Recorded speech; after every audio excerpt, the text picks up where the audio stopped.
चैतन्य प्रभु नित्यानंद श्री अद्वैत गदाधर श्रीवासदि गौर भक्तवृंद।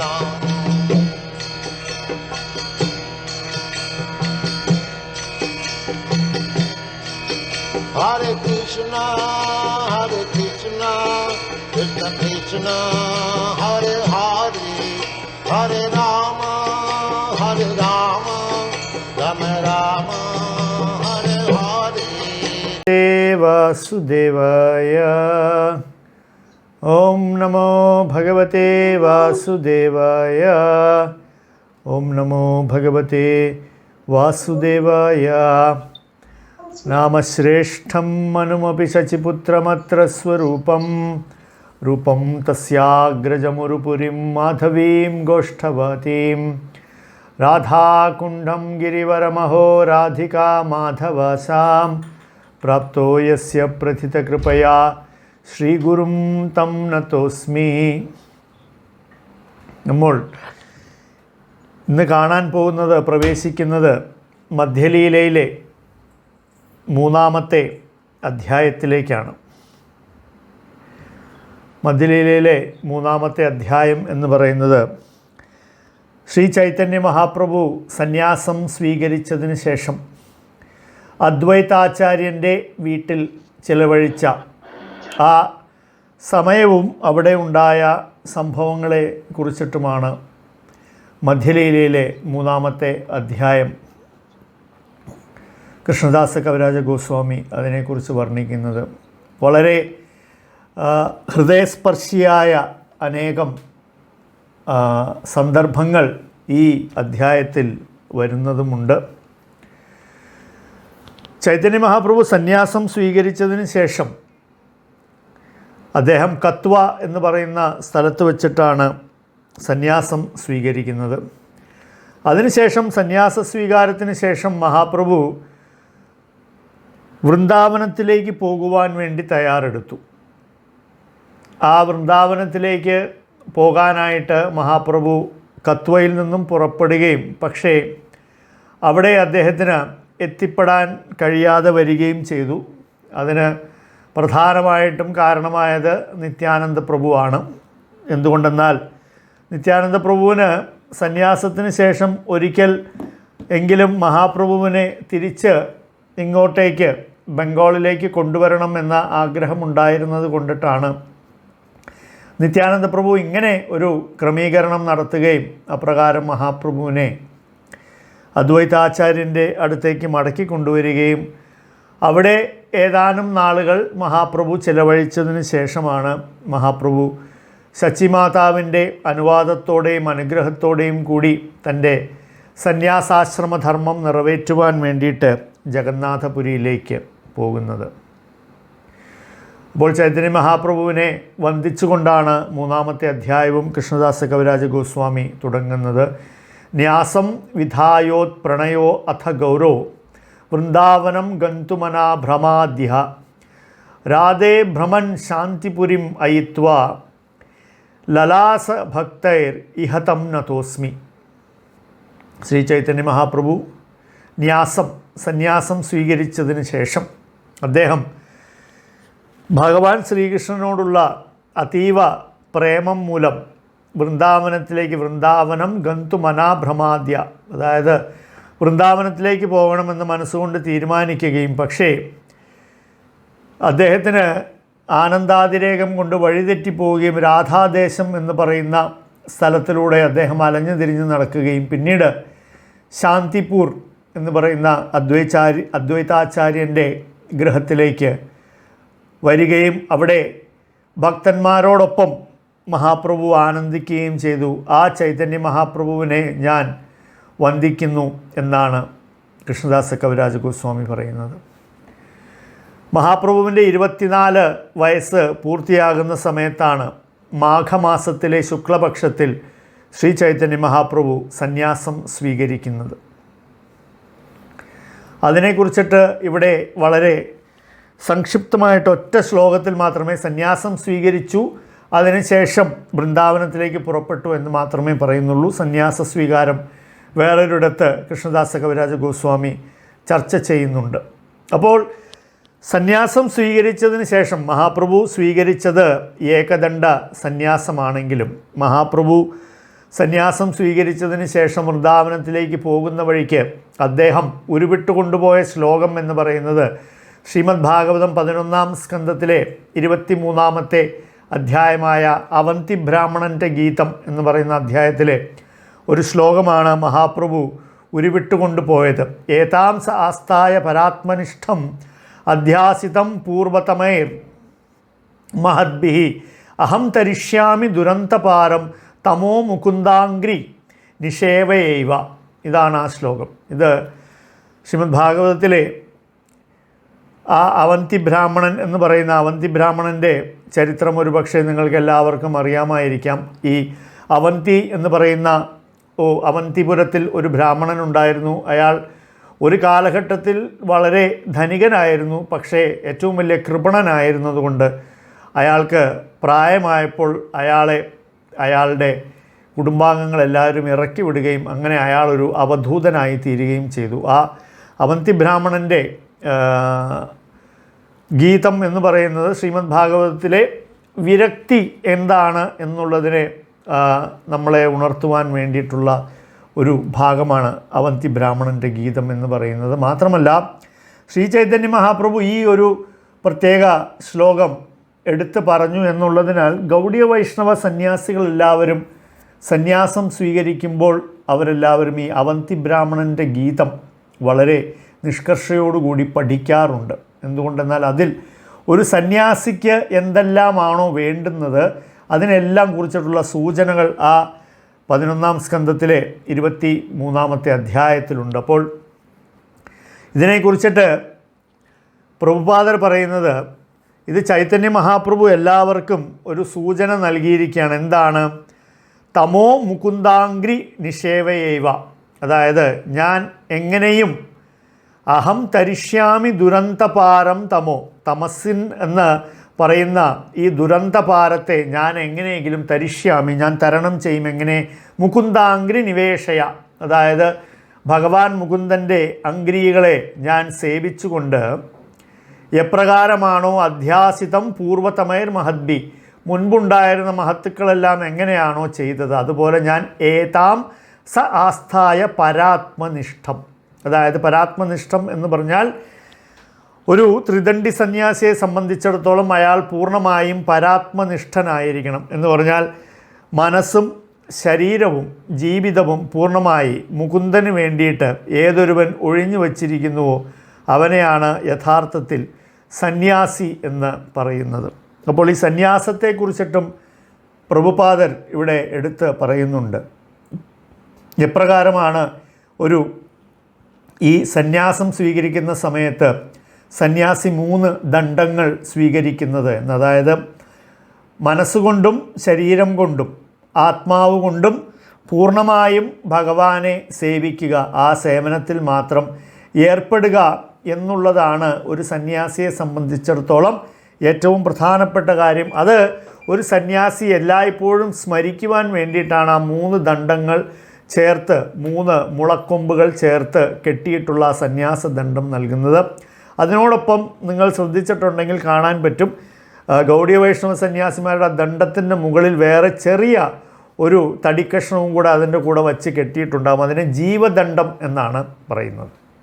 അപ്പോൾ ത്രിദണ്ഡം എന്ന് പറയുന്നത് ആ മെയിനായിട്ടുള്ള 3 ദണ്ഡങ്ങളും പിന്നെ അതിനോട് ചേർത്ത് ചെറിയൊരു കമ്പ് ജീവദണ്ഡം എന്ന് പറഞ്ഞിട്ട് ഇതാണ് ഈ ഗൗഡീയ വൈഷ്ണവ സന്യാസിമാർ ത്രിദണ്ഡുക്കളായി ധരിക്കുന്നത്. അപ്പോൾ അതിൻ്റെ ഏറ്റവും പ്രധാനപ്പെട്ട ഉദ്ദേശം എന്ന് പറയുന്നത് ഒരു സന്യാസി തൻ്റെ മനസ്സും തൻ്റെ ശരീരവും തൻ്റെ ജീവിതം പൂർണ്ണമായും ഭഗവാന്റെ സേവനത്തിൽ മുകുന്ദാംഗ്രി നിവേശയൈവ, അതായത് ഭഗവാൻ മുകുന്ദൻ്റെ പാതാരവിന്ദങ്ങളെ സേവിക്കുവാൻ വേണ്ടിയിട്ട് അവൻ ഉദ്ദേശിക്കണം, അവൻ അതിനു വേണ്ടിയിട്ടായിരിക്കണം ജീവിക്കുന്നത്. അപ്പോൾ അപ്രകാരം മുകുന്ദൻ്റെ സേവനത്തിൽ ഏർപ്പെടുവാൻ വേണ്ടിയിട്ട് ആണ് ചൈതന്യ മഹാപ്രഭു താൻ വൃന്ദാവനത്തിലേക്ക് പോകുന്നത് എന്ന് തീരുമാനിച്ചതും അപ്രകാരം അദ്ദേഹം വൃന്ദാവനത്തിലേക്ക് ഒറ്റയ്ക്ക് പുറപ്പെടുകയും ചെയ്തു. അപ്പോൾ ഇങ്ങനെ പോവുകയാണ്. പോകുന്ന വഴിക്ക് മഹാപ്രഭുവിൽ ആനന്ദാതിരേകത്തിൻ്റെ എല്ലാ ലക്ഷണങ്ങളും പ്രകടമാകുന്നു. മാത്രമല്ല ഏത് ഭാഗത്തു കൂടെയാണ് പോകുന്നത്, എങ്ങോട്ടാണ് പോകുന്നത്, ഇതൊന്നും അദ്ദേഹത്തിന് അറിയുമായിരുന്നില്ല. അത്രയ്ക്കധികം അദ്ദേഹം ആ ആനന്ദ നിർവൃതി അനുഭവിച്ചുകൊണ്ടാണ് ആ യാത്രയിൽ ഏർപ്പെട്ടിരുന്നത്. അപ്പോൾ പുറകെ ചന്ദ്രശേഖരാചാര്യനും മുകുന്ദനും നിത്യാനന്ദ പ്രഭുവും ചൈതന്യ മഹാപ്രഭുവിൻ്റെ പുറകെ ഇങ്ങനെ പോകുന്നുണ്ടായിരുന്നു. അങ്ങനെ ചൈതന്യ മഹാപ്രഭു രാധാദേശം എന്ന് പറയുന്ന ബംഗാളിലെ തന്നെ ഒരു ഭാഗത്തിൽ വന്ന് എത്തുകയാണ്. അവിടെ എത്തി അവിടെ കുറേ ആളുകളെല്ലാം കണ്ടു. അപ്പോൾ മഹാപ്രഭു ഹരി ഹരി ഹരി ഹരി എന്ന ഉച്ചത്തിൽ വിളിച്ചുകൊണ്ട് ഇങ്ങനെ നൃത്തം ചെയ്തുകൊണ്ട് നടക്കുകയാണ്. അപ്പോൾ കാണുന്നവരോടെല്ലാം അദ്ദേഹം പറയുന്നു, നിങ്ങളെല്ലാവരും ഹരിയുടെ നാമം ജപിക്കുക എന്ന് പറയുന്നു. അപ്പോൾ അദ്ദേഹത്തിൻ്റെ കൂടെ കുറച്ച് പശുക്കളെ മേയ്ക്കുന്ന കാലിച്ചെറുക്കന്മാരും അദ്ദേഹത്തിൻ്റെ കൂട്ടത്തിൽ കൂടി. അപ്പോൾ നിത്യാനന്ദ പ്രഭു വളരെ തന്ത്രപൂർവ്വം അവരെ വിളിച്ചിട്ട് പറഞ്ഞു, ചിലപ്പോൾ ചൈതന്യ മഹാപ്രഭു നിങ്ങളോട് ചോദിക്കും, അതായത് വൃന്ദാവനത്തിലേക്ക് ഉള്ള വഴി എങ്ങനെയാണ് എന്ന് അവർ ചോദിക്കും. അപ്പോൾ നിങ്ങൾ എന്താണ് പറയേണ്ടത്? ഗംഗയിലേക്ക് ചൂണ്ടിക്കാണിച്ച് ഈ വഴിക്ക് നടന്നുകൊള്ളാൻ പറയണം എന്ന് പറയും. അങ്ങനെ ഈ കാലിപ്പയ്യന്മാരുടെ അടുത്ത് ചൈതന്യ മഹാപ്രഭു ചോദിക്കുന്നു, വൃന്ദാവനം ഏത് ഭാഗത്തോട്ടാണെന്ന് ചോദിക്കുമ്പോൾ അവർ ഗംഗയെ ചൂണ്ടിക്കാണിച്ച് പറയും അങ്ങോട്ടേക്കാണെന്ന് പറയും. അപ്പോൾ അങ്ങനെ മഹാപ്രഭുവിൻ്റെ വഴി തെറ്റിച്ചു ആര്? നിത്യാനന്ദ പ്രഭു. അതിനുശേഷം ചന്ദ്രശേഖരാചാര്യൻ്റെ അടുത്ത് പറഞ്ഞു, അദ്വൈതാചാര്യൻ്റെ ഗൃഹത്തിലേക്ക് ഉടനെ തന്നെ പോകണം, എന്നിട്ട് പറയണം ഞാൻ മഹാപ്രഭുവിനെയും കൊണ്ട് ഞാൻ ഗംഗാതീരത്തിലേക്ക് വരും, അവിടെ അദ്വൈതാചാര്യൻ ഒരു നൗകയുമായിട്ട് വരണം, ഒരു വള്ളവും കൊണ്ടുവരണം, അതിനുശേഷം നമുക്ക് മഹാപ്രഭുവിനെ കൂട്ടി അദ്വൈതാചാര്യൻ്റെ ഗൃഹത്തിലേക്ക് പോകാം. അതോടൊപ്പം ചന്ദ്രശേഖരാചാര്യനോട് പറയുന്നു, നിങ്ങൾ ഈ വിവരം അദ്വൈതാചാര്യനെ അറിയിച്ചതിന് ശേഷം നിങ്ങൾ പോയി ശചി മാതാവിനെ കൂട്ടിക്കൊണ്ടുവരണം ശാന്തിപൂരിലേക്ക് അദ്വൈതാചാര്യൻ്റെ ഗൃഹത്തിലേക്ക് എന്ന് പറഞ്ഞ് ഇങ്ങനെയുള്ള ഏർപ്പാടുകളെല്ലാം ചെയ്തതിന് ശേഷം നിത്യാനന്ദ പ്രഭു ചൈതന്യ മഹാപ്രഭുവിൻ്റെ മുന്നിൽ പോകുന്നു. എന്നിട്ട് പറയുന്നു, ഞാനും വൃന്ദാവനത്തിലേക്ക് വരികയാണെന്ന് പറയും. അപ്പോൾ ചൈതന്യ മഹാപ്രഭു ചോദിക്കും, ഇനി ഇവിടെ നിന്ന് വൃന്ദാവനത്തിലേക്ക് എത്ര ദൂരമുണ്ട് എന്ന് ചോദിക്കും. അപ്പോൾ നിത്യാനന്ദ പ്രഭു പറയും, മുന്നിൽ കാണുന്നതല്ലേ യമുന എന്ന് പറയും. അപ്പോൾ മഹാപ്രഭു ഭയങ്കര സന്തോഷത്തോടു കൂടിയിട്ട് രണ്ടുപേരും കൂടെ ഗംഗാതീരത്തിലേക്ക് പോവുകയാണ്. അങ്ങനെ ഇവർ രണ്ടുപേരും ഗംഗയുടെ തീരത്തിലേക്ക് എത്തി. അപ്പോൾ ഉടൻ തന്നെ ചൈതന്യ മഹാപ്രഭു യമുനയെ സ്തുതിച്ചുകൊണ്ട് കവി കർണപൂരൻ്റെ ചൈതന്യ ചന്ദ്രോദക നാടകത്തിലെ ഒരു ശ്ലോകം ഉദ്ധരിച്ചുകൊണ്ട് ചൈതന്യ മഹാപ്രഭു യമുനാദേവിയെ സ്തുതിക്കുകയാണ്. ചിദാനന്ദഭാനോ സദാനന്ദസൂനോ പരാപ്രേമപാത്രി ദ്രവബ്രഹ്മഗാത്രി അഘാനാം ലവിത്രി ജഗത്ക്ഷേമധാത്രി പവിത്രീ ക്രിയന്നോ വപുർമിത്രപുത്രി. ഇത് ചൈതന്യ ചന്ദ്രോദയ നാടകം എന്ന് പറയുന്ന കവി കർണപൂരൻ്റെ കൃതിയിലുള്ള യമുനാദേവിയെ സ്തുതിക്കുന്ന ഒരു ശ്ലോകമാണ്. അതായത് ചിദാനന്ദഭാനു സദാനന്ദസൂനു, അതായത് എല്ലായ്പ്പോഴും ചിദാനന്ദം ആനന്ദം നിറഞ്ഞിട്ടുള്ള ആധ്യാത്മിക ലോകത്തിലെ ജലം നിറഞ്ഞിട്ടുള്ള നന്ദഗോപൻ്റെ നന്ദസൂനു നന്ദഗോപൻ്റെ പുത്രന് എല്ലായ്പ്പോഴും ആനന്ദം നൽകുന്ന ഹേ യമുനാ നദിയെ അഘാനം ലവിത്രി ജഗക്ഷേമധാത്രി, അതായത് എല്ലാവരുടെയും പാപങ്ങളെയും അപരാധങ്ങളെയും ഇല്ലായ്മ ചെയ്യുന്നവളെ, ജഗത്ക്ഷേമധാത്രി ജഗത്തിന് മുഴുവൻ ക്ഷേമമുണ്ടാക്കുന്നവളാണ് യമുന. പവിത്രീ ക്രിയാന്നോ വപുർ മിത്രപുത്രി, ദയവ് ചെയ്ത് എന്നെയും ഞങ്ങളെ എല്ലാവരെയും ശുദ്ധീകരിച്ചാലും ഹേ മിത്രൻ്റെ പുത്രി എന്നിങ്ങനെ പറഞ്ഞുകൊണ്ട് ചൈതന്യ മഹാപ്രഭു ഗംഗയിൽ സ്നാനം ചെയ്തു. ആ സമയത്ത് ചൈതന്യ മഹാപ്രഭു സന്യാസം സ്വീകരിച്ചിരിക്കുന്നത് കൊണ്ടിട്ട് മഹാപ്രഭുവിൻ്റെ അടുത്ത് തുണി മാറുവാൻ വേണ്ടി മറ്റൊരു ഉടുതുണി പോലും ഇല്ലായിരുന്നു. കാരണം സന്യാസം സ്വീകരിച്ച് എല്ലാം ഉപേക്ഷിച്ചിട്ടാണ് മഹാപ്രഭു നടന്നു പോയിക്കൊണ്ടിരിക്കുന്നത്. അപ്പോൾ വെള്ളത്തിലിറങ്ങി മുങ്ങിയതിന് ശേഷമാണ് മഹാപ്രഭു തിരിച്ചറിയുന്നത് ഇനി ഉടുക്കാൻ മറുതുണിയില്ല എന്ന്. അപ്പോഴാണ് അവിടെ ഒരു ചെറിയ വള്ളത്തിൽ അദ്വൈതാചാര്യൻ വരുന്നത്. അപ്പോൾ അദ്വൈതാചാര്യനെ കണ്ടപ്പോൾ മഹാപ്രഭു ചോദിച്ചു, ഓ അങ്ങും വൃന്ദാവനത്തിലേക്ക് വരികയാണല്ലേ എന്ന് പറഞ്ഞു. അദ്വൈതാചാര്യൻ്റെ മുഖം ഇങ്ങനെ നോക്കി. അപ്പോൾ അദ്വൈതാചാര്യൻ പറയും, അങ്ങ് എവിടെയാണോ അവിടെയല്ലേ വൃന്ദാവനം. മാത്രമല്ല അങ്ങിപ്പോൾ ഗംഗാതീരത്തിൽ വന്നിരിക്കുന്നു എന്നതുകൊണ്ടിട്ട് ഞാൻ ഏറ്റവും എന്താ പറയുക ഭാഗ്യവാനായി തീർന്നിരിക്കുന്നു. കാരണം എൻ്റെ മഹാഭാഗ്യം കൊണ്ടാണല്ലോ അങ്ങിവിടെ ഗംഗാതീരത്തിൽ വന്ന് എത്തിയിരിക്കുന്നത്. അപ്പോൾ ചൈതന്യ മഹാപ്രഭു പറഞ്ഞു, ഈ നിത്യാനന്ദ പ്രഭു എന്നെ വഞ്ചിച്ചിരിക്കുന്നു. യമുനയാണെന്ന് പറഞ്ഞ് എന്നെ ഇതാ ഗംഗക്കരയിൽ കൊണ്ട് നിർത്തി. അപ്പോൾ അദ്വൈതാചാര്യൻ പറയും, നിത്യാനന്ദ പ്രഭു അങ്ങയെ വഞ്ചിച്ചിട്ടില്ല. കാരണം ഇപ്പോൾ അങ്ങ് കുളിച്ചത് യമുനയിൽ തന്നെയാണ്. അതായത് ഇവിടെ ഈ നദി ഓടുന്നത് എങ്ങനെയാണെന്ന് ചോദിച്ചാൽ കിഴക്ക് ഭാഗത്ത് ഗംഗയും പടിഞ്ഞാറ് ഭാഗത്ത് യമുനയുമാണ് ഒഴുകിക്കൊണ്ടിരിക്കുന്നത്. അതുകൊണ്ട് അങ്ങനെ കൂടുതലായിട്ടൊന്നും ചിന്തിക്കേണ്ട. അങ്ങേക്ക് കൗപീനം മാറ്റാനുണ്ട്. മാത്രമല്ല ഞാൻ ഉണങ്ങിയ തുണി അങ്ങേക്ക് വേണ്ടി കൊണ്ടുവന്നിട്ടുണ്ട്. മാത്രമല്ല 3 ദിവസം കൊണ്ട് അങ്ങ് പൂർണ്ണമായും ഉപവസിച്ചു കൊണ്ടിരിക്കുകയായതുകൊണ്ട് ഞാൻ എൻ്റെ വീട്ടിലേക്ക് അങ്ങേ ഭിക്ഷാസ്വീകാരത്തിനായി ക്ഷണിക്കുന്നു എന്ന് പറയുന്നു. അതായത് ഒരു സന്യാസിയെ നമ്മളെപ്പോഴും വിളിക്കുമ്പോൾ അതിനെ ഭിക്ഷാസ്വീകാരം എന്നാണ് പൊതുവെ പറയുന്നത്. അതായത് ഒരു സന്യാസി എപ്പോഴും വന്നാൽ ഭിക്ഷ സ്വീകരിക്കുന്നു എന്നാണ് അതിനെ പറയുന്നത്. ഇതാണ് നമ്മുടെ ആ ഒരു സംസ്കാരത്തിൽ അങ്ങനെയാണ്. അപ്പോൾ ചൈതന്യ മഹാപ്രഭുവിനോട് ഇപ്പോൾ അദ്ദേഹം സന്യാസിയായല്ലോ, അതുകൊണ്ട് അദ്വൈതാചാര്യൻ ഗൃഹസ്ഥനാണ്. അപ്പോൾ പറയുന്നു, എൻ്റെ വീട്ടിലേക്ക് വന്ന് ഒരല്പം ഭിക്ഷ അങ്ങ് സ്വീകരിക്കണം എന്ന് പറയും. അതായത് ഞാൻ ഒരല്പം, അദ്വൈതാചാര്യൻ്റെ വാക്കുകൾ വളരെ ശ്രദ്ധേയമാണ്. അദ്വൈതാചാര്യൻ പറയും, ഞാൻ ഒരു കൈവെള്ളം നിറയെ ചോറും പിന്നെ കുറച്ച് ഒഴിച്ചു കൂട്ടാനും പിന്നെ കുറച്ച് ചീരക്കറിയും ഇത്രയുമാണ് ഉണ്ടാക്കിയിരിക്കുന്നത്. അതുകൊണ്ട് അങ്ങ് വീട്ടിലേക്ക് വരണം, പ്രസാദം ഭിക്ഷ സ്വീകരിക്കണം എന്ന് പറയും. അങ്ങനെ അദ്വൈതാചാര്യൻ മഹാപ്രഭുവിനെ വള്ളത്തിലിരുത്തി തൻ്റെ വീട്ടിലേക്ക് കൊണ്ടുപോയി അവിടെ ചെന്ന് പാദം കഴുകി അദ്ദേഹത്തെ വീട്ടിലേക്ക് അകത്തേക്ക് ആനയിച്ചു. അപ്പോൾ അദ്ദേഹം അവിടെ വന്നു. അദ്വൈതാചാര്യൻ്റെ പത്നിയാകട്ടെ അവിടെ എത്രയോ വിധത്തിലുള്ള കറികളും മറ്റുള്ള ഒരു വലിയ സദ്യ തന്നെ ഒരുക്കിയിരിക്കുകയാണ്.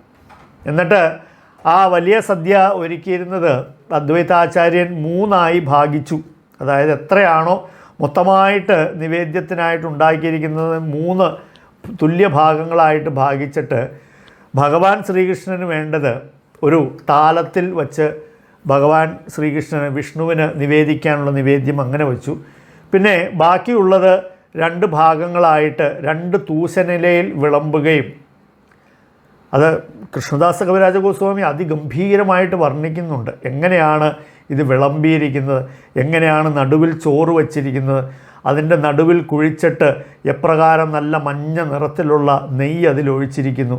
അതിൻ്റെ ചുറ്റും ഈ വാഴയില കൊണ്ട് തന്നെ ചെറിയ ചെറിയ ദൊന്ന ഉണ്ടാക്കിയിട്ട് അതിനുള്ളിലാണ് ഈ കറികളും വട അതുപോലുള്ള മധുര പലഹാരങ്ങൾ ഇവയെല്ലാം ചുറ്റിലും വച്ച് ഇങ്ങനെയാണ് ഭഗവാൻ ശ്രീകൃഷ്ണന് ഒരു താലത്തിൽ നിവേദിച്ചിരിക്കുന്നു. മറ്റ് 2 തൂശനിലയിൽ ഇങ്ങനെയെല്ലാം വിളമ്പി വച്ചിരിക്കുന്നു. അപ്പോൾ മഹാപ്രഭു ഇതെല്ലാം ശ്രദ്ധിക്കുന്നുണ്ട്. അപ്പോൾ ഇതെല്ലാം ശരിയാക്കി വെച്ചു. എന്നിട്ട് അദ്വൈതാചാര്യൻ വിഷ്ണുവിന് നിവേദിക്കുകയാണ്. അപ്പോൾ പ്രഭുപാദർ പറയുന്നുണ്ട്, ഏറ്റവും ഉദാത്തമായ ഗൃഹസ്ഥാശ്രമം എന്ന് പറഞ്ഞാൽ ഇങ്ങനെയാണ്. അതായത് പ്രഭുപാദർ അവർ എടുത്തു പറയുന്നു. അതായത് ഭാര്യ ഭർത്താവിനെ സേവിക്കുന്ന അതെങ്ങനെയാണെന്ന് ചോദിച്ചാൽ വീട്ടിൽ ഭഗവാന് വേണ്ടിയിട്ട് ഏറ്റവും സ്വാദിഷ്ടമായ ഭക്ഷണങ്ങളെല്ലാം നിവേദ്യം തയ്യാറാക്കുക എന്ന് പറയുന്നത് ഭാര്യയും, അത് ഭർത്താവ് വിഷ്ണുവിന് നിവേദിക്കുകയും അതിനുശേഷം ആരെങ്കിലും അതിഥികൾ വൈഷ്ണവരായിട്ടുള്ളവരുണ്ടെങ്കിലും അല്ലാത്തവരാണെങ്കിലും ആരെങ്കിലും വിളിച്ച് അവർക്ക് പ്രസാദം കൊടുക്കണം.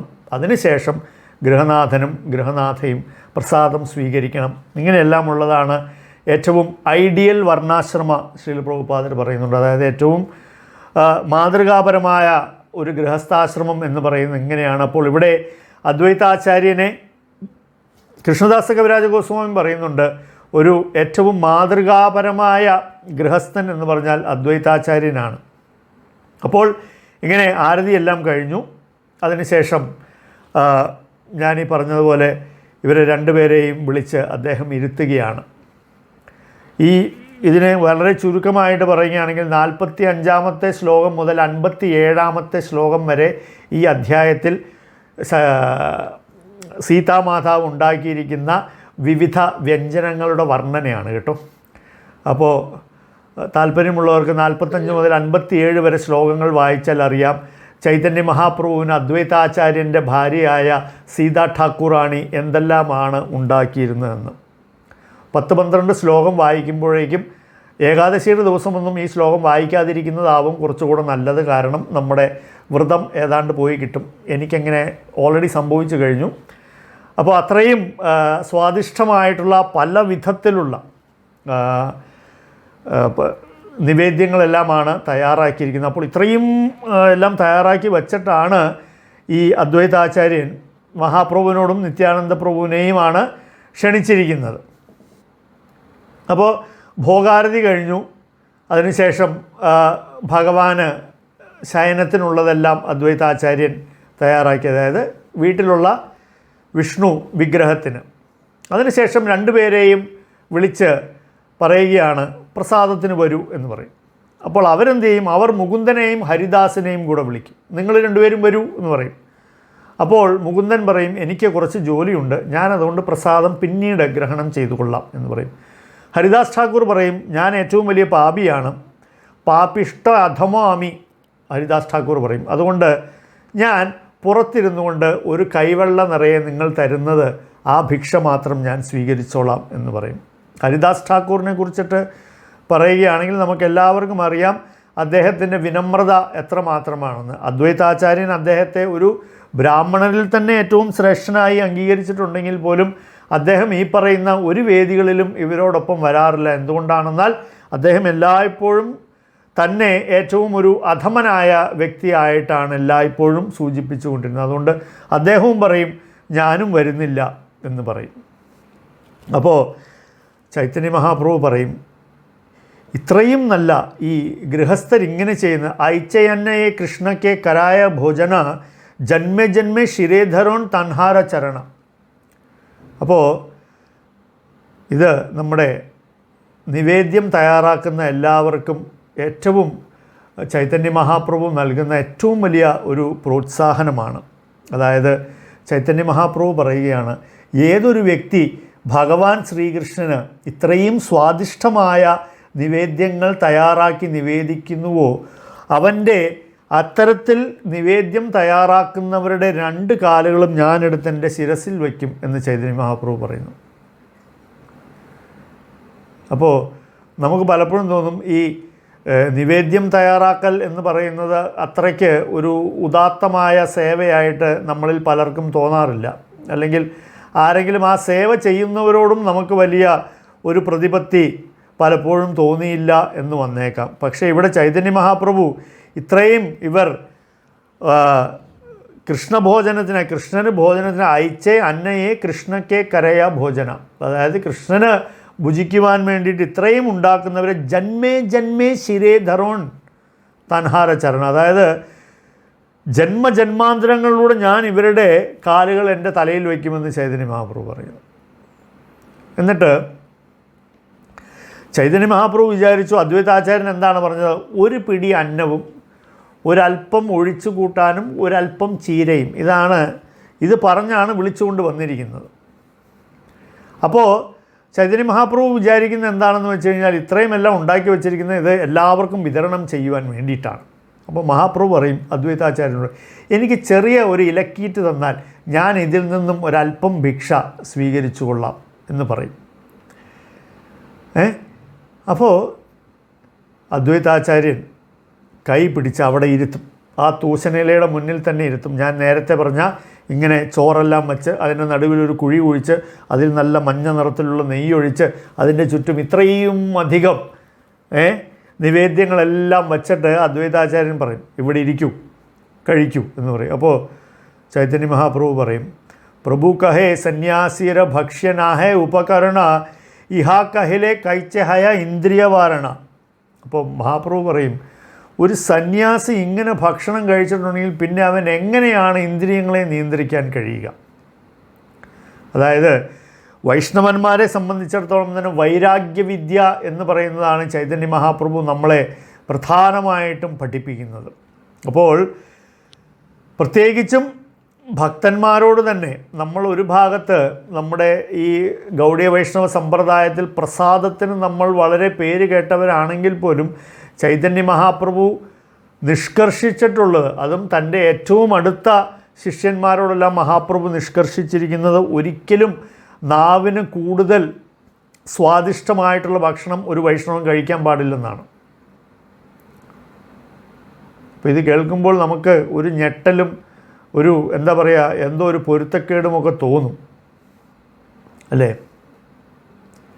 അങ്ങനെയല്ലേ? കാരണം നമ്മളിൽ പലരും ഇതിലേക്ക് വരുമ്പോൾ ആദ്യം മുതൽ നമ്മളോട് പറഞ്ഞ് ശീലിപ്പിച്ചിരിക്കുന്നത് നല്ല ഭയങ്കര വെറൈറ്റിയിലുള്ള പ്രസാദം കഴിക്കാം എന്നുള്ളതാണ്. നമ്മളെല്ലാം പറഞ്ഞ് പഠിപ്പിച്ചിരിക്കുന്നതും നമ്മൾ ഇതുവരെ പാലിച്ചുകൊണ്ടിരിക്കുന്നതും ഇങ്ങനെയുള്ള ഒരു കീഴ്വഴക്കമാണ് എന്നിരിക്കലും ശ്രീ ചൈതന്യ മഹാപ്രഭു പറഞ്ഞിട്ടുള്ളത്, ഏതൊരുവൻ ഭക്തിയിൽ വളരെ സീരിയസ് ആയിട്ട് മുന്നേറണം എന്ന് ചിന്തിക്കുന്നുവോ അവൻ ഇതിന് നല്ല രീതിയിലുള്ള നിയന്ത്രണം അവനുണ്ടായിരിക്കണം എന്ന് മഹാപ്രഭു പലയിടങ്ങളിലും നിഷ്കർഷിച്ചിട്ടുണ്ട്. അപ്പോൾ ഇതെല്ലാം മഹാപ്രഭു ഇത്രയും പറഞ്ഞു കേട്ടോ. ഇനി ബാക്കി വരുന്നതും കൂടെ കേൾക്കുമ്പോൾ നിങ്ങളുടെ കൺഫ്യൂഷൻ പൂർണ്ണമാകും. അപ്പോൾ ഇങ്ങനെ പറയും, അപ്പോൾ അദ്വൈതാചാര്യൻ പറയും, ദയവ് ചെയ്ത് അങ്ങ് ഇങ്ങനെ എന്നോട് പറയരുത്. അങ്ങയുടെ സന്യാസവും അതിൻ്റെ ഉദ്ദേശവുമല്ല എനിക്കറിയാം. അതുകൊണ്ട് അങ്ങിങ്ങനെ വാക്കുകൾ കൊണ്ടുള്ള ഈ ചടുലമായിട്ടുള്ള വാക്കുകൾ കൊണ്ടുള്ള കളി നിർത്തിയിട്ട് ഇരുന്ന് പ്രസാദം സ്വീകരിക്കണം എന്ന് പറയും. അപ്പോൾ ചൈതന്യ മഹാപ്രഭു തീർച്ചയായിട്ടും എനിക്ക് ഇത്രയും കഴിക്കാൻ പറ്റില്ല. അപ്പോൾ അദ്വൈതാചാര്യൻ പറയും, ഇനി ഒന്ന് പറയരുത്, ഇരിക്കുക, കഴിക്കുക. ഇനി എന്തെങ്കിലും കഴിക്കാൻ പറ്റിയില്ലെങ്കിൽ അത് ബാക്കി വെച്ചേക്കുക. അപ്പോൾ മഹാപ്രഭു പറയും, സന്യാസിയുടെ ധർമ്മനാഹെ ഉച്ഛിഷ്ടരാഖ്യത്തെ. അപ്പോൾ ചൈതന്യ മഹാപ്രഭു പറയും, എനിക്കൊന്നാമത് അധികം കഴിക്കാൻ പറ്റില്ല, മാത്രമല്ല സന്യാസി ഉച്ഛിഷ്ടം വയ്ക്കാൻ പാടില്ല, ഇതും നിയമമാണ്. അപ്പോൾ അദ്വൈതാചാര്യൻ ചൈതന്യ മഹാപ്രഭുവിനോട് പറയും, ജഗന്നാഥപുരിയിലാണെങ്കിൽ അങ്ങ് ഒരു ദിവസം 54 തവണ ഭക്ഷണം കഴിക്കും. അതും ഓരോ സമയവും ഓരോ തവണയും നിവേദിക്കുന്നത് 100 കണക്കിന് കലങ്ങൾ നിറയെ നിവേദ്യമാണ്. അതുകൊണ്ട് ഈ 3 പേർക്ക് വച്ചിരിക്കുന്ന ആഹാരം എന്ന് പറയുന്ന അങ്ങയെ സംബന്ധിച്ചിടത്തോളം ഒരു ഉരുള പോലുമില്ല. അതുകൊണ്ട് അങ്ങ് എൻ്റെ വീട്ടിലേക്ക് വന്നിരിക്കുന്നു, ഇതെൻ്റെ മഹാഭാഗ്യമാണ്. അതുകൊണ്ട് മിണ്ടാതിരുന്ന് ഭക്ഷണം കഴിക്കുക. ഇങ്ങനെയാണ് അദ്വൈതാചാര്യൻ അവസാനം മഹാപ്രഭുവിനോട് പറയുന്നത്. അങ്ങനെ 2 പേർക്കും കൈ കഴുകാനായിട്ട് ജലം നൽകി 2 പേരും ഇരുന്നു, മന്ദഹസിച്ചുകൊണ്ടിരുന്നു, പ്രസാദം സ്വീകരിക്കാൻ തുടങ്ങി.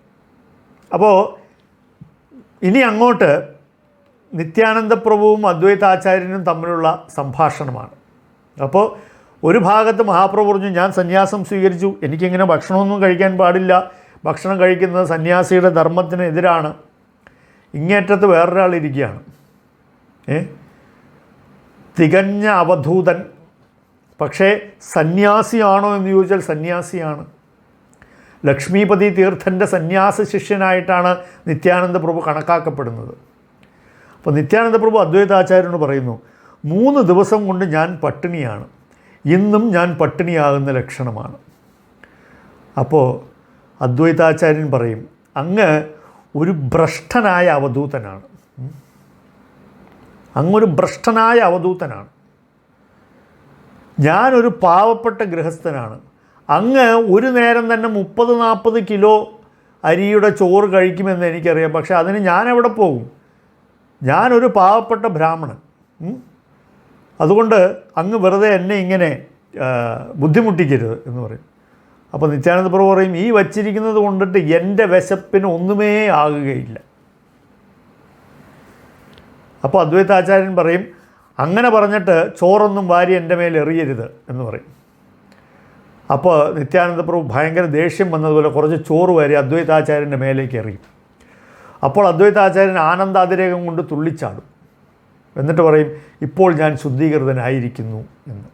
അപ്പോൾ ആചാര്യന്മാർ പറയുന്നുണ്ട്, ഇവർ 2 പേരും തമ്മിലുള്ള വളരെ അതീന്ദ്രിയ തലത്തിലുള്ള പെട്ടെന്ന് ഒരാൾക്ക് മനസ്സിലാക്കാൻ പറ്റാത്ത ഒരു ലീലയാണ്.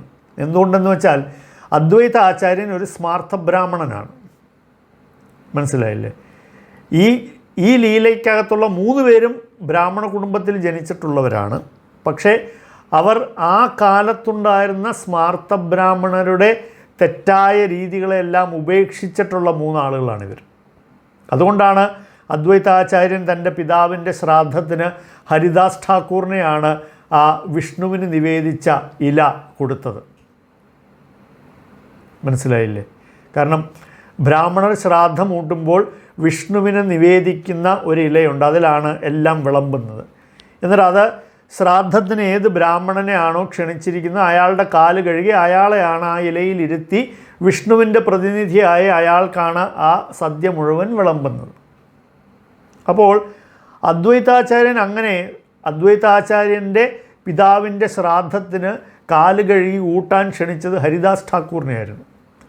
ഹരിദാസ് ഠാക്കൂർ ആകട്ടെ മുസ്ലിം കുടുംബത്തിൽ ജനിച്ച ആൾ. അപ്പോൾ നിത്യാനന്ദ പ്രഭുവും ബ്രാഹ്മണനാണ് എന്ന് പറയുന്നുണ്ടെങ്കിലും ഇദ്ദേഹത്തെക്കുറിച്ചിട്ട് ആർക്കും അറിയില്ല.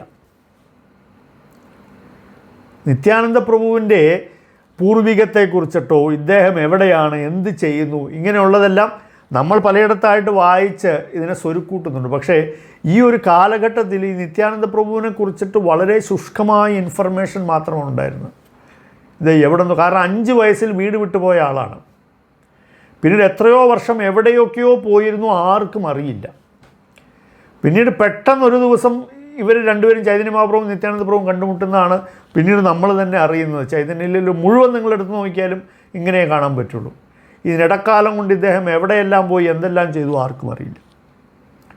തികഞ്ഞ അവധൂതനാണ്. അപ്പോൾ ഇത് ലീലയുടെ കുറച്ചുകൂടെ എന്താ പറയുക, മാധുര്യമേറിയ ഈ ഒരു ഭാഗം.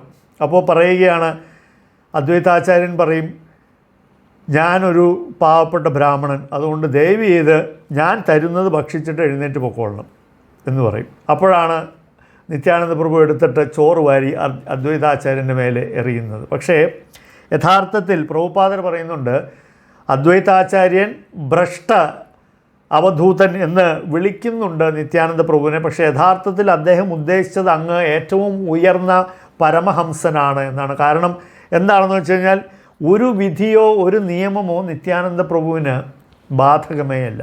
അങ്ങനെ ഇവർ രണ്ടുപേരും ഭക്ഷണം കഴിക്കുകയാണ്. ചൈതന്യ മഹാപ്രഭു ഓരോ കറിക്കൂട്ടങ്ങളും പകുതി കഴിച്ചു വരുമ്പോഴത്തേക്കും അദ്വൈതാചാര്യൻ വീണ്ടും ഒഴിച്ചു കൊടുക്കും. എന്നിട്ട് കഴിക്കാൻ പറയും. കുറേ കഴിച്ചു കഴിഞ്ഞപ്പോൾ ചൈതന്യ മഹാപ്രഭു പറയും, ഇനിയും ഞാൻ എത്ര കഴിക്കും? അപ്പോൾ അദ്വൈതാചാര്യൻ പറയും, കുഴപ്പമില്ല, ഇനി ഞാൻ വിളമ്പിയിരിക്കുന്നത് മുഴുവൻ കഴിക്കാൻ പറ്റിയെങ്കിൽ പകുതി കഴിച്ചിട്ട് പകുതി ബാക്കി വെച്ചേക്കുക. അങ്ങനെ അദ്വൈതാചാര്യൻ പറഞ്ഞതെല്ലാം ചൈതന്യ മഹാപ്രഭു ചെയ്തു. അപ്പോൾ നിത്യാനന്ദ പ്രഭുവും ഏതാണ്ട് കുറേ പ്രസാദം കഴിച്ചതിന് ശേഷം പറയും, എൻ്റെ വയറ് ഒന്നുമേ നിറഞ്ഞിട്ടില്ല, ഇനി എനിക്ക് കഴിക്കുകയും വേണ്ട, അതുകൊണ്ട് ഞാൻ എൻ്റെ ഇലയും കൂടെ എടുത്തുകൊണ്ട് പൊക്കോളാൻ പറയും. അങ്ങനെ രണ്ടുപേരെയും യഥാവിധം സൽക്കരിച്ച ശേഷം പറയുന്നു, അദ്വൈതാചാര്യൻ പറയും, നിത്യാനന്ദ പ്രഭുവിനോട് പറയും, അങ്ങ് സഹജേ പാഗൽ എന്ന് പറഞ്ഞാൽ അങ്ങയെ സംബന്ധിച്ചിടത്തോളം അങ്ങ് തികച്ചും ഒരു ഭ്രാന്തനാണെന്ന് എനിക്കറിയാം. പക്ഷേ അങ്ങയെ എന്തിനു വേണ്ടിയിട്ടാണ് ഞാൻ വീട്ടിലേക്ക് ക്ഷണിച്ചത്, അതിൻ്റെ ഉപകാരം എനിക്ക് കിട്ടിക്കഴിഞ്ഞു. അതാണ് ഞാൻ പറഞ്ഞത്. പെട്ടെന്ന് നമ്മൾ കേട്ട് കഴിയുമ്പോൾ നമുക്ക് തോന്നും ഇവർ അങ്ങോട്ടും ഇങ്ങോട്ടും വളരെ നിശിതമായി വിമർശിക്കുകയാണെന്ന്. അതായത് ഞാൻ അങ്ങയെ വീട്ടിലേക്ക് വിളിച്ചു, അതിൻ്റെ ഉപകാരം എനിക്ക് കിട്ടി. ഇത് നമ്മൾ പൊതുവെ ആരെങ്കിലും ചീത്ത പറയുന്നതാണ് ഇങ്ങനെ പറയുന്നത്. എന്നിട്ട് പറയും, അങ്ങ് അപ്നി സഹജേ പാഗൽ, അതായത് നിങ്ങൾ സ്വഭാവം കൊണ്ടിട്ട് ഒരു ഭ്രാന്തനാണ്. എന്നിട്ട് അദ്വൈതാചാര്യൻ പറയും, നിങ്ങളുടെ ഭ്രാന്ത് കുറച്ച് എനിക്കും കൂടെ തരണം.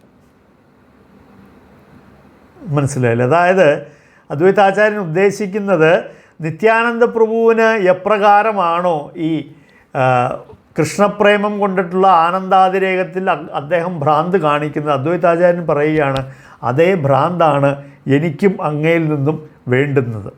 അപ്പോൾ നിത്യാനന്ദ പ്രഭു പറയും, ഇത് കൃഷ്ണപ്രസാദമാണ്, അത് കൃഷ്ണപ്രസാദമാണ്. പക്ഷേ നിങ്ങളെന്താണ് വിചാരിക്കുന്നത്, ഇത് സാധാരണ ഉച്ഛിഷ്ടമാണെന്ന് വിചാരിച്ചു. അതുകൊണ്ട് നിങ്ങളൊരു കാര്യം ചെയ്യണം, കുറഞ്ഞ പക്ഷം ഒരു 100 സന്യാസിമാരെങ്കിലും ഒരുമിച്ച് വിളിച്ച് അവരെല്ലാവരെയും നല്ല രീതിയിൽ ഭക്ഷണം കൊടുത്ത് തൃപ്തിപ്പെടുത്തിയാലേ നിങ്ങളുടെ ഈ അപരാധത്തിന് ഒരു പരിഹാരമുണ്ടാവുകയുള്ളൂ എന്ന് പറയും. അപ്പോൾ അദ്വൈതാചാര്യൻ പറയും, ഇനി മേലാൽ ഞാൻ ഒരു സന്യാസിയും വീട്ടിലേക്ക് ക്ഷണിക്കില്ല. ഒരു സന്യാസി വീട്ടിലേക്ക് ക്ഷണിച്ച് എൻ്റെ സ്മാർത്ഥ ബ്രാഹ്മണനായിട്ടുള്ള എൻ്റെ സ്മൃതി നിയമങ്ങളെല്ലാം തെറ്റിച്ചു നിങ്ങൾ വന്നിട്ട് എന്ന് പറയും. അപ്പോൾ ഇതാണ് അദ്വൈതാചാര്യനും നിത്യാനന്ദ പ്രഭുവും തമ്മിൽ നടന്ന ആ ഏറ്റവും ഗുഹ്യവും അതേസമയം ഏറ്റവും ദിവ്യവുമായിട്ടുള്ള അവരുടെ ആ ഒരു ഇടപഴകൽ എന്ന് പറയുന്നത്. അതിനുശേഷം ഇവർ രണ്ടുപേരും കൈ കഴുകി, ഇവർക്ക് രണ്ടുപേർക്കും അതിനുശേഷം ഏലക്കായും ഗ്രാമ്പും എല്ലാം നൽകി കഴിക്കുവാൻ വേണ്ടിയിട്ട് അതിനുശേഷം അവർക്ക് രണ്ടുപേർക്കും ചന്ദനലേപനമെല്ലാം ചെയ്ത് പൂമാലയെല്ലാം ഇട്ട് കൊടുത്ത് അവരോട് രണ്ടുപേരോടും വിശ്രമിക്കാനായിട്ട് അദ്വൈതാചാര്യൻ ആവശ്യപ്പെടും. അപ്പോൾ ചൈതന്യ മഹാപ്രഭു പറയും, ഇനി എൻ്റെ കാലും കൂടെ പിടിക്കരുത്, കാരണം ഇത്രയും നാച്ചായില ബഹുത്ത നാച്ചായില തുമ്മി ഛാട നാച്ചാന, അതായത് എന്നെക്കൊണ്ട് കുറേ നാട്യം അങ്ങ് ചെയ്യിപ്പിച്ചു, ഇനി എൻ്റെ കാലും കൂടെ പിടിക്കരുത്, അതുകൊണ്ട് അങ്ങ് പോയിട്ട് പ്രസാദം സ്വീകരിച്ചാലും എന്ന് ചൈതന്യ മഹാപ്രഭു അദ്വൈതാചാര്യനോട് പറയും. അങ്ങനെ അതിനുശേഷം അന്ന് വൈകിട്ടായപ്പോൾ അദ്വൈതാചാര്യൻ തൻ്റെ വീട്ടിൽ ഒരു സങ്കീർത്തനം തുടങ്ങുകയാണ്, ഹരിനാമ സങ്കീർത്തനം തുടങ്ങുകയാണ്. അപ്പോഴേക്കും നവദ്വീപിലെ വിവിധ ഭാഗങ്ങളിൽ നിന്നും ആളുകൾ അദ്വൈതാചാര്യൻ്റെ വീട്ടിലേക്ക് ഇങ്ങനെ തടിച്ചുകൂടി എത്തിക്കൊണ്ടിരിക്കുകയാണ്. എല്ലാവരും അവിടെ കാണുന്നു. ആരെ? ഗൗരദേഹ കാന്തി സൂര്യ ജിനീയ ഉജ്ജ്വല അരുണവസ്ത്ര കാന്തി താഹേ കരേ ഝലമല. അതായത് ഇവരെല്ലാം ആദ്യമായിട്ടാണ് ചൈതന്യ മഹാപ്രഭുവിനെ സന്യാസവേഷത്തിൽ കാണുന്നത്. അതിനു മുൻപ് മഹാപ്രഭുവിൻ്റെ മുടി എന്ന് പറയുന്ന ചുരുളിൻ്റെ ഇങ്ങനെ തോളിന് താഴെ കിടന്നുകൊണ്ടിരുന്ന മുടിയാണ് മഹാപ്രഭുവിൻ്റേത്. മഹാപ്രഭു എല്ലാ നിറത്തിലുമുള്ള വസ്ത്രങ്ങളെല്ലാം ധരിക്കുമായിരുന്നു. നല്ലൊരു ആഢ്യബ്രാഹ്മണനായിരുന്നല്ലോ. ഇപ്പോൾ അരുണവസ്ത്രധാരിയായി, അല്ലേ? അരുണൻ എന്ന് പറഞ്ഞാൽ സൂര്യൻ്റെ കാന്തിയുള്ള അതേ നിറത്തിലുള്ള വസ്ത്രവും അതേ കാന്തിയുള്ള ശരീരവും ജ്വലിക്കുന്ന തലയും എല്ലാമായിട്ടുള്ള ചൈതന്യ മഹാപ്രഭുവിനെ അവരെല്ലാവരും കണ്ട് അത്യധികം സ്തബ്ധരായിത്തീർന്നു. അവിടെ അദ്വൈതാചാര്യനും ഹരിദാസ് ഠാക്കൂറും നിത്യാനന്ദ പ്രഭുവും ചേർന്നിട്ട് അവർ കീർത്തനം ചെയ്യുകയാണ്. എന്നിട്ട് അദ്വൈതാചാര്യൻ ചൈതന്യ മഹാപ്രഭുവിനോട് പറയും, എത്രയോ കാലം വരാം എന്ന് പറഞ്ഞ് അങ്ങ് കബളിപ്പിച്ചു, ഇന്ന് എൻ്റെ വീട്ടിൽ എനിക്ക് അങ്ങയെ കിട്ടിയിരിക്കുകയാണ്, അതുകൊണ്ട് ഞാൻ ഇനി അങ്ങയെ ഇവിടെ നിന്ന് വിടുകയേയില്ല എന്ന് പറഞ്ഞ് ഇവരെല്ലാവരും ചേർന്ന് നൃത്തം ചെയ്യുന്നു. ചൈതന്യ മഹാപ്രഭു ആനന്ദാതിരേകം കൊണ്ട് നൃത്തം ചെയ്യുകയും അതിനുശേഷം മോഹാലസ്യപ്പെട്ട് വീഴുകയും ചെയ്യുമ്പോൾ മുകുന്ദൻ എന്ന് പറയുന്ന ഭക്തൻ അനേകം ശ്ലോകങ്ങൾ ചൊല്ലി മഹാപ്രഭുവിനെ വീണ്ടും ഉണർത്തുകയാണ്. അപ്പോൾ മഹാപ്രഭു വീണ്ടും ഈ പറയുന്ന ആനന്ദാതിരേകത്തിൻ്റെ ലക്ഷണങ്ങളെല്ലാം നമ്മൾ രണ്ടാമത്തെ അധ്യായത്തിൽ കണ്ടതുപോലെ തന്നെ നിർവേദ വിഷാദ ഹർഷ ചാപല്യ ഗർവദൈന്യ പ്രപൂരസഹിത യുദ്ധകരെ ഭാവസൈന്യം, അതായത് പ്രഭുവിൻ്റെ ഉള്ളിൽ ഈ ഭാവങ്ങളെല്ലാം ചേർന്ന് യുദ്ധം ചെയ്യുകയായിരുന്നു. നിർവേദ വിഷാദ ഹർഷ ചാപല്യ ഗർവ ദൈന്യ ഇങ്ങനെയുള്ള വിവിധ തരത്തിലുള്ള പ്രേമഭക്തിയുടെ ഭാവങ്ങൾ മഹാപ്രഭുവിൽ ഇങ്ങനെ മാറി മാറി മിന്നിമറഞ്ഞുകൊണ്ടിരിക്കുകയായിരുന്നു. അങ്ങനെ കുറേ നേരം കഴിഞ്ഞപ്പോൾ ചൈതന്യ മഹാപ്രഭു വളരെ തളർന്നു പോയി എന്ന് മനസ്സിലാക്കിയപ്പോൾ അദ്വൈതാചാര്യൻ ഉടൻ തന്നെ സങ്കീർത്തനം നിർത്തി. അതിനുശേഷം മഹാപ്രഭുവിനോട് കിടന്ന് അല്പനേരം വിശ്രമിക്കാൻ പറയുന്നു. ഇങ്ങനെ 10 ദിവസം അദ്വൈതാചാര്യൻ്റെ വീട്ടിൽ അദ്വൈതാചാര്യൻ എല്ലാ ദിവസവും വൈകുന്നേരം വലിയ ഒരു സങ്കീർത്തനവും അതിനോടൊപ്പം തന്നെ വന്ന എല്ലാവർക്കും വലിയ സദ്യയും നൽകുകയുണ്ടായി. അടുത്ത ദിവസം രാവിലെ ചന്ദ്രശേഖരാചാര്യൻ ശചി മാതാവിനെ ഒരു പല്ലക്കിൽ കൂട്ടിക്കൊണ്ട് അവിടെ എത്തി. അനേകം ആളുകൾ അവിടെ ശചി മാതാവിനോടൊപ്പം വന്നു. ശചി മാതാവിനെ മഹാപ്രഭു കാണുന്ന രംഗം വളരെ വളരെ ഹൃദയസ്പർശിയാണ്. കാരണം സന്യാസം സ്വീകരിച്ച ശേഷം അമ്മയെ കാണുകയാണ് ചൈതന്യ മഹാപ്രഭു. അപ്പോൾ മഹാപ്രഭുവിനെ കണ്ട ഉടനെ തന്നെ ശചി മാതാവ് പൊട്ടിക്കരയും. കാരണം ഞാൻ നേരത്തെ പറഞ്ഞതുപോലെ സന്യാസവേഷത്തിൽ ആദ്യമായിട്ടാണ് ശചി മാതാവ് മഹാപ്രഭുവിനെ കാണുന്നത്. മഹാപ്രഭു വീണ്ടും വീണ്ടും ശചി മാതാവിനെ ദണ്ഡ നമസ്കാരം ചെയ്യുകയാണ്. ശചി മാതാവിനെ വീണ്ടും വീണ്ടും മഹാപ്രഭു ദണ്ഡ നമസ്കാരം ചെയ്യുന്നു.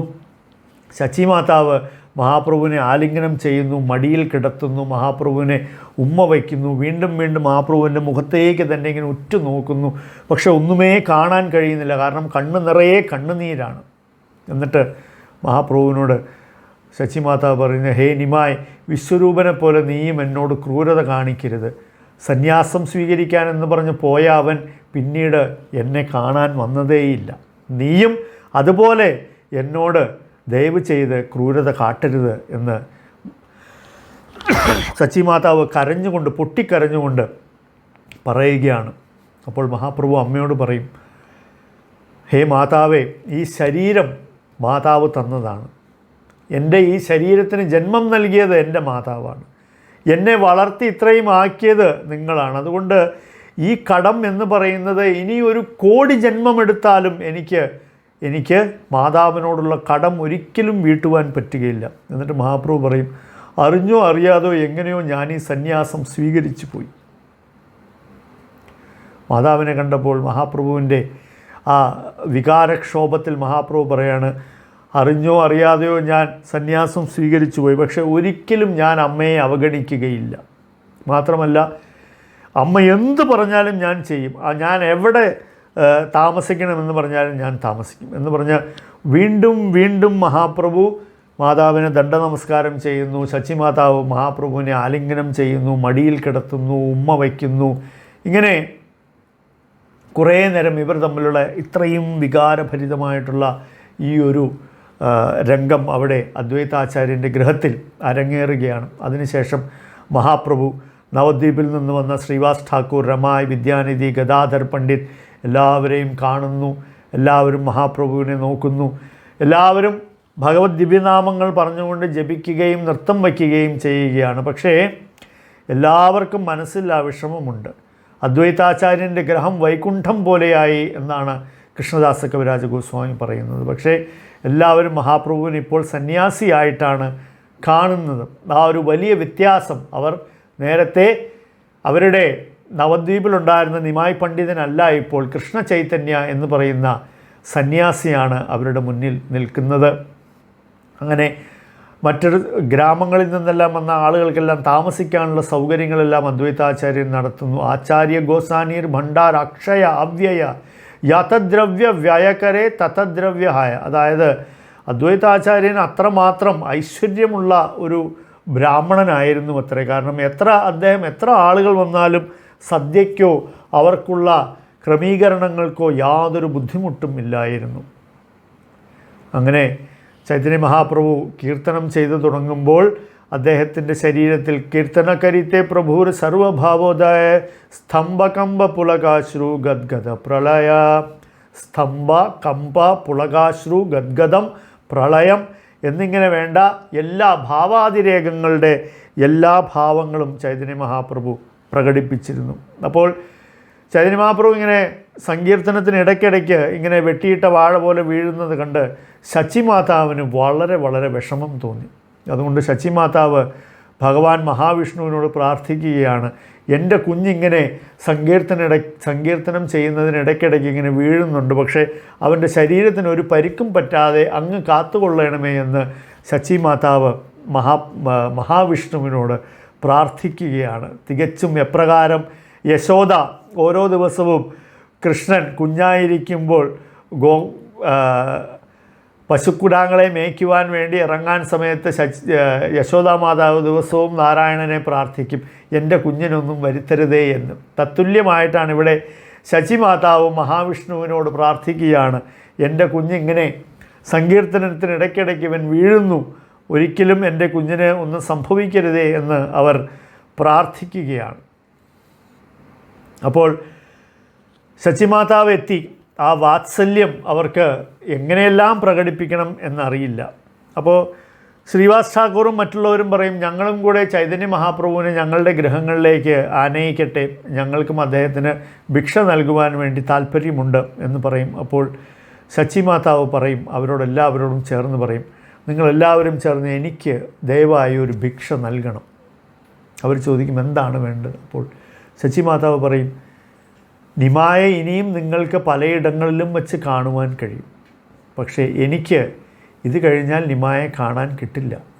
അതുകൊണ്ട് എത്ര ദിവസം നിമായി ഇവിടെ ഉണ്ടോ അത്രയും ദിവസം ഞാൻ തന്നെ നിമായിക്ക് വേണ്ടിയിട്ട് ഞാൻ തന്നെ ഭക്ഷണം തയ്യാറാക്കി കൊടുക്കണം. ആ ഒരു ഭിക്ഷ, ആ ഒരു വരം നിങ്ങൾ എനിക്ക് നൽകണം എന്ന് ശച്ചി മാതാവ് അവിടെയുള്ള മറ്റുള്ള ഭക്തന്മാരോടെല്ലാം ആവശ്യപ്പെടുകയാണ്. അതുകൊണ്ട് നിമായ അദ്വൈതാചാര്യൻ്റെ ഗൃഹത്തിലുള്ളിടത്തോളം എത്ര ദിവസം നിമായ ഇവിടെ തങ്ങുന്നുവോ അത്രയും ദിവസം ഞാൻ തന്നെ നിമായ്ക്ക് വേണ്ടിയിട്ട് ഭക്ഷണം പാകം ചെയ്യട്ടെ എന്ന് പറയും. അപ്രകാരം ചൈതന്യ മഹാപ്രഭു 10-15 ദിവസത്തിനോട് അടുപ്പിച്ച് അദ്വൈതാചാര്യൻ്റെ ഗൃഹത്തിൽ കഴിച്ചുകൂട്ടിയ അത്രയും ദിവസങ്ങൾ ശച്ചി മാതാവാണ് ദിവസവും മഹാപ്രഭുവിന് വേണ്ടിയിട്ടുള്ള എല്ലാ ആഹാരങ്ങളും തയ്യാറാക്കി കൊടുത്തുകൊണ്ടിരുന്നത്. അങ്ങനെ എല്ലാവരെയും കണ്ട് എല്ലാവരുടെയും ഈ ഭാവമെല്ലാം കണ്ടതുകൊണ്ടിട്ട് മഹാപ്രഭു പറയുകയാണ്, ഞാൻ പെട്ടെന്ന് സന്യാസം സ്വീകരിച്ചു. പക്ഷേ ഞാൻ ഉള്ളിടത്തോളം കാലം നവദ്വീപിലുള്ള നിങ്ങളെപ്പോലെയുള്ള എൻ്റെ വേണ്ടപ്പെട്ടവരെയോ എൻ്റെ മാതാവിനെയോ എനിക്കൊരിക്കലും വിടാൻ പറ്റുകയില്ല. പക്ഷേ അതേസമയം ഈ ഞാനൊരു സന്യാസം സ്വീകരിച്ചു പോയി എന്നതുകൊണ്ട് ഞാൻ ജനിച്ച ഇടത്ത് തന്നെ ഞാൻ വീണ്ടും തുടരുക എന്ന് പറഞ്ഞാൽ ഒരു സന്യാസിക്ക് യോജിച്ച കാര്യമല്ല.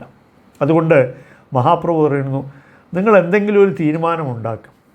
എനിക്കിവിടെ കഴിയാൻ പറ്റില്ല, പക്ഷേ എനിക്ക് നിങ്ങളെ ആരെയും വിട്ടുകളയാനും പറ്റില്ല. പക്ഷേ അതേസമയം ഞാൻ ഇവിടെ കഴിഞ്ഞു എന്ന് പറഞ്ഞ് ആരും എന്നെ പഴിചാരരുത്. സന്യാസിയുടെ ധർമ്മനാഹെ സന്യാസ കരീന നിജ ജന്മസ്ഥാനെ രഹേ കുടുംബലാന. അതായത് കുടുംബത്തോടൊപ്പം ജനിച്ച സ്ഥലത്ത് തന്നെ കഴിച്ചുകൂട്ടുക എന്നുള്ളതല്ല സന്യാസിയുടെ ധർമ്മം.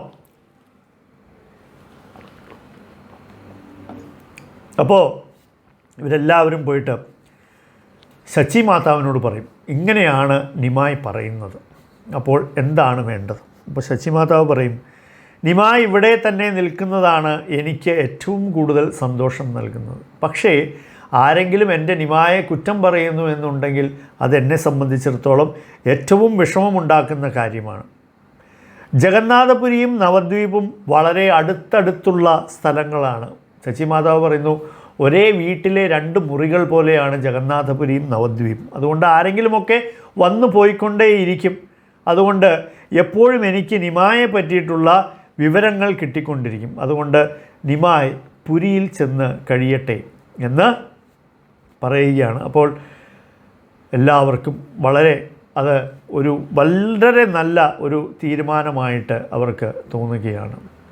അപ്പോൾ പ്രഭുപാദർ പറയുന്നുണ്ട്, ഇത് ശച്ചി മാതാവ് എല്ലാ മാതാപിതാക്കൾക്കും നൽകുന്ന ഒരു വലിയ നിർദ്ദേശമാണ്.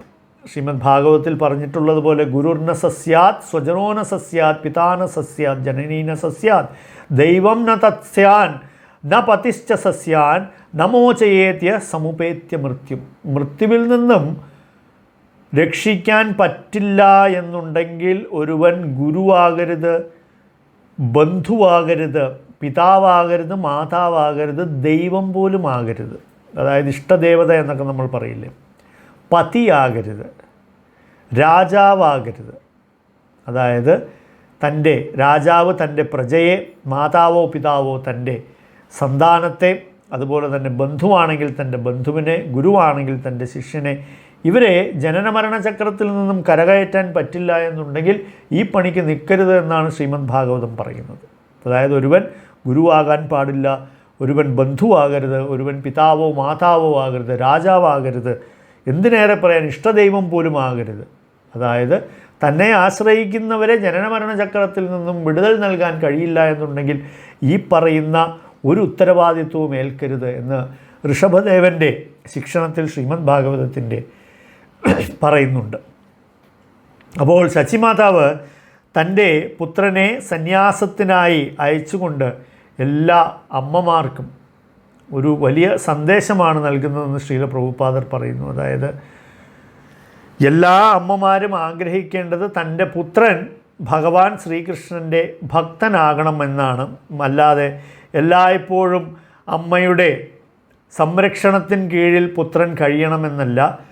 തൻ്റെ പുത്രൻ ഭഗവാൻ ശ്രീകൃഷ്ണനെ സേവിക്കുവാൻ വേണ്ടിയിട്ട് എങ്ങോട്ടേക്കെങ്കിലും പോകണമെന്നുണ്ടെങ്കിൽ അത് ഏതൊരു മാതാവും സന്തോഷത്തോടു കൂടി അനുവദിച്ച് നൽകേണ്ടതാണെന്നുള്ള ഒരു സന്ദേശമാണ് ഇവിടെ ശച്ചി മാതാവ് എല്ലാവർക്കും നൽകുന്നത് എന്ന് പ്രഭുപാദരെടുത്ത് പറയുന്നു.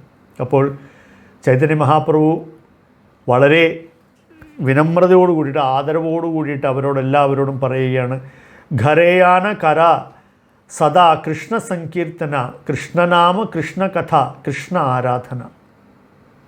മഹാപ്രഭു പറയും, ഞാൻ നിങ്ങളോടെല്ലാവരോടും കൂടി ഒരു കാര്യം മാത്രം യാചിക്കുകയാണ്. നിങ്ങളെല്ലാവരും വീട്ടിൽ സദാ കൃഷ്ണ സങ്കീർത്തന, സദാ നിങ്ങളെല്ലാവരും കൃഷ്ണ സങ്കീർത്തനം, കൃഷ്ണനാമ, കൃഷ്ണകഥ, കൃഷ്ണ ആരാധന.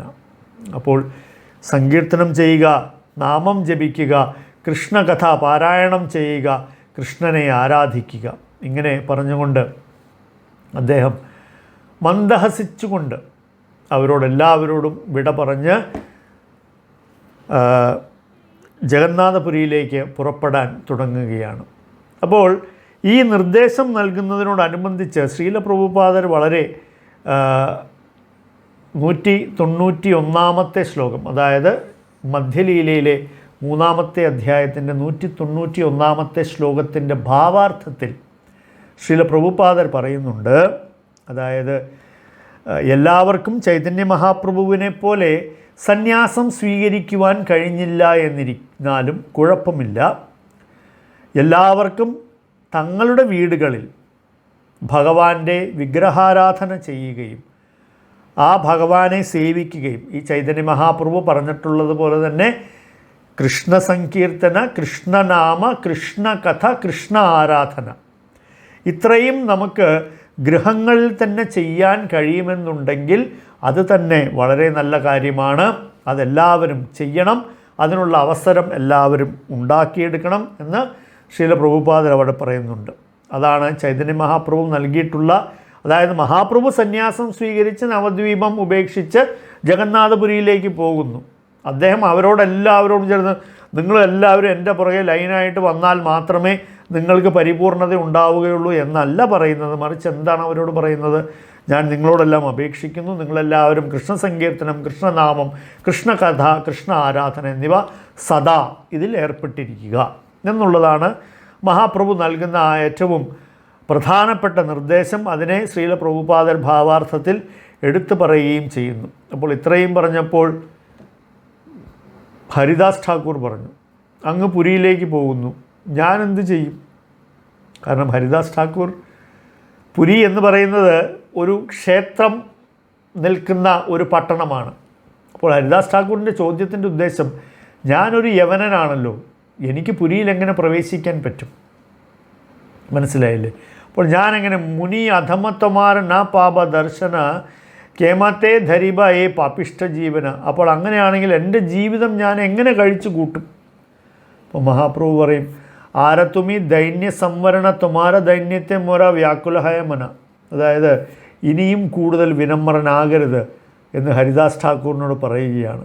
എനിക്കത് സഹിക്കാൻ കഴിയുന്നില്ല, വിഷമിക്കണ്ട, ഞാൻ പുരിയിലേക്ക് പോയി ജഗന്നാഥനോട് തന്നെ ഇതിന് ഒരു നിവൃത്തിമാർഗം ഉണ്ടാക്കാൻ ചോദിക്കാം, എന്നിട്ട് ഞാൻ അങ്ങയെ പുരിയിലേക്ക് കൊണ്ടുപോകും എന്ന് ചൈതന്യ മഹാപ്രഭു ഹരിദാസ് ഠാക്കൂറിനോട് പറയും. നമുക്കെല്ലാവർക്കും അറിയാം, അവിടെ സിദ്ധബക്കൂൽ എന്ന് പറയുന്ന ആ ഒരു വൃക്ഷത്തിൻ്റെ അടുത്താണ് ഹരിദാസ് ഠാക്കൂർ ജീവിച്ചിരുന്നത്. ഇന്നവിടെ സിദ്ധബക്കൂൽ ആശ്രമ എന്ന് പറയുന്ന ഒരു ആശ്രമമുണ്ട്. അവിടെയാണ് ഹരിദാസ് ഠാക്കൂർ തൻ്റെ പിൽക്കാലം കഴിച്ചു കൂട്ടിയതും. പിന്നീട് ഹരിദാസ് ഠാക്കൂറിൻ്റെ സമാധിയെക്കുറിച്ചിട്ടെല്ലാം ഇനി വരുന്ന ചൈതന്യ ചരിതാമൃതത്തിൽ തന്നെ അതിൻ്റെ വളരെ വിശദമായിട്ടുള്ള വർണ്ണനകളെല്ലാം വരുന്നുണ്ട്. പക്ഷേ ഹരിദാസ് ഠാക്കൂർ ഇങ്ങനെ ഒരു വിഷമം പറയുകയും ചൈതന്യ മഹാപ്രഭു പറഞ്ഞു, വിഷമിക്കണ്ട, ഞാൻ നേരിട്ട് ജഗന്നാഥ ഭഗവാനോട് ഇതിനു വേണ്ടിയിട്ട് അഭ്യർത്ഥിക്കുകയും അങ്ങേ കൊണ്ടുപോവുകയും ചെയ്യാം എന്ന് പറയുന്നു. അങ്ങനെ അദ്വൈതാചാര്യൻ പറയുന്നു, ഒരു 3-4 ദിവസം കൂടെ നിന്നിട്ടേ പോകാവുള്ളൂ എന്ന് പറയും. അങ്ങനെ പകൽ മുഴുവനും കൃഷ്ണകഥ ചർച്ചയും രാത്രിയിൽ സങ്കീർത്തനവും സദ്യയും, ഇങ്ങനെയാണ് ചൈതന്യ മഹാപ്രഭു ആ ദിവസങ്ങൾ എല്ലാം അദ്വൈതാചാര്യൻ്റെ ഗൃഹത്തിൽ കഴിഞ്ഞുകൂടിയത്. അതിനുശേഷം ചൈതന്യ മഹാപ്രഭു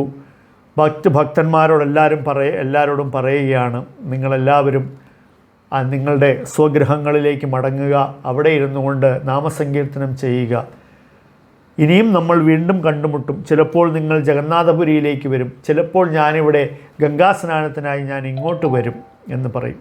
അപ്പോൾ അദ്വൈതാചാര്യൻ നിത്യാനന്ദ പ്രഭുവിനോടും ജഗദാനന്ദ പണ്ഡിതനോടും ദാമോദരൻ, മുകുന്ദൻ എന്നീ 4 പേരെ ചൈതന്യ മഹാപ്രഭുവിനെ അനുഗമിക്കാനായിട്ട് ജഗന്നാഥപുരിയിലേക്ക് പറഞ്ഞയക്കും. അപ്പോൾ ശചിമാതാവിനെ ആശ്വസിപ്പിച്ച ശേഷം ചൈതന്യ മഹാപ്രഭു ശചിമാതാവിൻ്റെ കാൽക്കൽ വീണ് നമസ്കരിക്കുന്നു. തൻ്റെ മാതാവിനെ പ്രദക്ഷിണം ചെയ്തതിന് ശേഷം, ശചിമാതാവിനെ പ്രദക്ഷിണം ചെയ്തതിന് ശേഷം ചൈതന്യ മഹാപ്രഭു ജഗന്നാഥപുരിയിലേക്ക് പുറപ്പെടുകയാണ്. അപ്പോൾ അദ്വൈതാചാര്യൻ്റെ ഗൃഹത്തിൽ പൊട്ടിക്കരച്ചിലുകൾ ഇങ്ങനെ തുടർന്നുകൊണ്ടിരിക്കുകയാണ്. പക്ഷേ ഭഗവാൻ നിരപേക്ഷ സ്വച്ഛന്തനായി, ഇങ്ങനെയാണ് കൃഷ്ണദാസ കവിരാജ ഗോസ്വാമി പറഞ്ഞിരിക്കുന്നത്, തികച്ചും സ്വച്ഛന്തനായി, നിരപേക്ഷനായി, അതായത് യാതൊരു ഭാവമാറ്റവുമില്ലാതെ ചൈതന്യ മഹാപ്രഭു പുറപ്പെടുകയാണ്. അദ്വൈതാചാര്യൻ കുറച്ച് ദൂരം ചൈതന്യ മഹാപ്രഭുവിനോടൊപ്പം നടന്നു. അപ്പോൾ മഹാപ്രഭു അദ്വൈതാചാര്യനോട് പറയും, അങ്ങും ഇങ്ങനെ അസ്വസ്ഥനാകരുത്. കാരണം അങ്ങ് തന്നെ ഇപ്രകാരം വിലപിക്കുകയാണെങ്കിൽ എൻ്റെ മാതാവിൻ്റെ കാര്യവും മറ്റുള്ളവരുടെ കാര്യവുമെല്ലാം വളരെ ബുദ്ധിമുട്ടിലാകും. അതുകൊണ്ട് നിങ്ങളെല്ലാവരും സ്വയം നിയന്ത്രിക്കണം. അങ്ങനെ നിങ്ങൾ മടങ്ങിപ്പോയി നിങ്ങളെല്ലാവരും നിങ്ങളുടെ നാമസങ്കീർത്തനത്തിൽ ഏർപ്പെടുക എന്ന് പറഞ്ഞിട്ട് ചൈതന്യ മഹാപ്രഭു നീലാദ്രിയെ നോക്കി, ജഗന്നാഥപുരിയെ നോക്കി യാത്ര ചെയ്യുന്നു. കൃഷ്ണദാസ കവിരാജ ഗോസ്വാമി പറയുന്നു, ചൈതന്യ ഭാഗവതത്തിൽ ഈ അദ്വൈതാചാര്യൻ്റെ ഗൃഹമായ ശാന്തിപ്പൂരിൽ നിന്നും ജഗന്നാഥപുരിയിലേക്കുള്ള മഹാപ്രഭുവിൻ്റെ യാത്ര വൃന്ദാവൻദാസ് ഠാക്കൂർ ചൈതന്യമംഗളത്തിൽ വളരെ വിശദമായി പ്രതിപാദിച്ചിട്ടുണ്ട്. അതോടൊപ്പം തന്നെ കൃഷ്ണദാസ കവിരാജ ഗോസ്വാമി പറയുന്നു, അദ്വൈതഗ്രഹേ പ്രഭൂരവിലാസ സുനിയേ ജന അചിരേ മിലായേ താൻഡ്രേ കൃഷ്ണപ്രേമധന. അതായത് അദ്വൈതാചാര്യൻ്റെ ഗൃഹത്തിൽ ശ്രീ ചൈതന്യ മഹാപ്രഭു നടത്തിയ ഈ ലീല ശ്രവിക്കുന്ന എല്ലാവർക്കും താമസം വിന കൃഷ്ണപ്രേമം എന്ന് പറയുന്ന ഏറ്റവും വലിയ ധനം ലഭ്യമാകും എന്ന് കൃഷ്ണദാസ കവിരാജ ഗോസ്വാമി പറഞ്ഞുകൊണ്ട് ഈ അധ്യായം ഇവിടെ ഉപസംഹരിക്കപ്പെടുന്നു. श्रील प्रभुपाद की जय, श्री चैतन्य चरितामृत की जय, निताय गौर प्रेमानंदे।